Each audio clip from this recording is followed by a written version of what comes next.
చిన్నప్పుడు ఎవరైనా నీకు అస్సలు ఇష్టం లేని కాయగూర ఏంటి అని అడిగితే టక్కున మొహమాటం లేకుండా చెప్పేది కాకరకాయ అని. కాకరకాయని ఇంత ఇష్టంగా నేను తింటానని నేను ఎప్పుడూ అనుకోలేదు. మాకు యూఎస్లో దొరికే కాయగూరల్లో అతి కొద్ది కాయగూరలో చాలా ముఖ్యమైన కాయగూర కాకరకాయ. ఎందుకంటే ఎక్కడ చూసినా కాకరకాయ మాత్రం మిస్ అవ్వం. మా ఆయన అంతకన్నా మిస్ అవ్వరు కొనడం.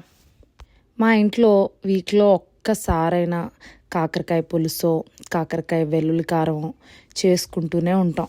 మా అమ్మగారు వాళ్ళ ఇంట్లో రోటి పచ్చళ్ళు ఎంత కామనో ఇలా కారపొళ్ళు కూడా కామనే. ఫస్ట్ ముద్దలో వేడివేడి అన్నంలో కొంచెం నెయ్యి కానీ గానుగ నూనె కానీ వేసుకుని ఈ కారపొళ్ళు వేసుకుని తింటే చాలా బాగుంటుంది. అసలు ఎంత ఫుల్ఫిల్లింగ్గా అనిపిస్తుందో ఆ ముద్ద పెట్టుకున్నప్పుడు.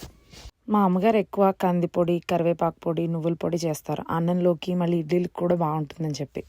ఈ కాకరకాయ వెల్లుల్లి కారం మాత్రం నేను పెళ్ళైన తర్వాత నేర్చుకున్నాను. అది యూట్యూబ్లో చూసే. మా ఆయన గారికి కాకరకాయ అంటే ఇష్టం కన్నా హెల్త్ బెనిఫిట్స్ ఎక్కువ ఉంటాయని చెప్పి ఖచ్చితంగా క్రమం తప్పకుండా ప్రతి వీక్ గ్రాసరీస్ తెచ్చేటప్పుడు అట్లీస్ట్ ఒక 4 కాకరకాయలన్నా తీసుకొస్తారు. ఈసారి ఆఫర్లో ఉందని చెప్పి ఏకంగా 10-11 తీసుకొచ్చారు కాకరకాయలు. కాకరకాయలు ఎక్కువ ఫ్రిడ్జ్లో ఉంటే త్వరగా పాడైపోతాయి. అందుకే ఎప్పుడు కూడా ఒక 2-3 తెచ్చుకొని ఆ వీక్ అంటూ వండేసుకుంటాం అంతే. కానీ ఇన్ని చూసేసరికి నాకు చాలా భయం వేసింది.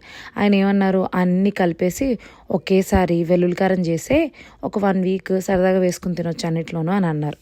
మీకే అన్నీ ఒకేసారి బాగానే చేసేయమంటారు. అవన్నీ కట్ చేసి క్లీన్ చేసి పసరు బయటకు తీసి మొత్తం అంతా సెట్ చేసేసరికి చాలా టైం పడుతుంది. 2-3 కాకరకాయలు అయితే త్వరగా అయిపోతాయి, కానీ 10 కాకరకాయలు నా వల్ల కాదని చెప్పి దాంట్లో ఒక 6 కాకరకాయలు తీసుకుని ఈసారి ఈ కాకరకాయ ఉల్లికారం చేశాను. ఫస్ట్ కాకరకాయలని లైట్గా చెక్కుకోవాలి. చెక్కుకున్న తర్వాత సన్నంగా తరుక్కుని దాని లోపల ఉన్న గింజలు కొంతమంది ఉంచుకుంటారు, నాకు ఇష్టం ఉండదని తీసేస్తాను. తీసేసుకుని ఒక గిన్నెలో వేసుకుని అన్ని ముక్కల్ని కొంచెం ఉప్పు పసుపు వేసి బాగా ఊరనిచ్చి కాసేపు ఒక 30 మినిట్స్ తర్వాత దాంట్లో నీరంతా దిగిపోతుంది, పసరు అంటారు.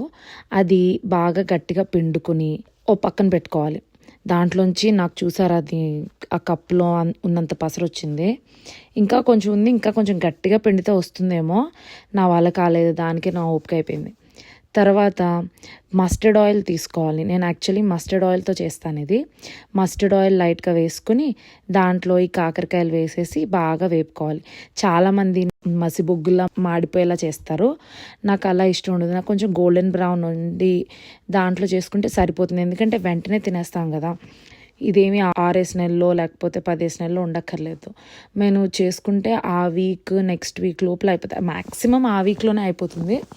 సో అందుకు నేను బాగా నల్లగా కానివ్వను, గోల్డెన్ బ్రౌన్ దగ్గర ఆపేస్తాను. దాంట్లో ఒక మిక్సీ జార్లో జీలకర్ర ధనియాలు వేసి ఫస్ట్ బాగా గ్రైండ్ చేసేసుకోవాలి. తర్వాత దాంట్లో ఉప్పు కారం వేసుకుని తగినంత, తర్వాత వెల్లుల్లిపాయలు వేయాలన్నమాట ఒక గుప్పుడు. మాకు ఇక్కడ వెల్లుల్లిపాయల సైజు చాలా పెద్దగా ఉంటుంది. మామూలుగా అయితే ఒక 2 వెల్లుల్లిపాయలు పడుతుంది, కానీ మా వెల్లుల్లిపాయల సైజులో ఒక వెల్లుల్లిపాయ సరిపోతుంది. అది వేసేసి ఒక ముద్ద కింద వస్తుంది. అది మనం దీంట్లో లైట్గా వేపుతూ ఉంటున్నాం కదా, దాంట్లో వేసేసి అటు ఇటు తిప్పేస్తే నెమ్మదిగా మళ్ళీ పొడి పొడిలా ఆడిపోతుంది అది కూడా. తర్వాత నేను బాగా చిన్న చిన్న ముక్కలుగా కట్ చేసుకున్న కరివేపాకు వేసుకుంటాను లాస్ట్లో. కొంతమంది కరివేపాకుని ఈ వెల్లుల్లి ముద్ద చేసేటప్పుడు కూడా వేసేస్తారు, కానీ నేను దీంట్లో వేస్తాను ఎందుకంటే ఫ్లేవర్ బాగుంటుందని చెప్పి. ఇంకా అంతే, లైట్గా వేపించుకుంటే ఇంకా అయిపోయినట్టు. ఇలా చేసుకున్నది ఒక వారం రోజుల వరకు తినొచ్చు. మంచిగా వేడి వేడి అన్నంలో ఇది కలుపుకొని తింటే ఉంటుందండి, super. Thank you for watching.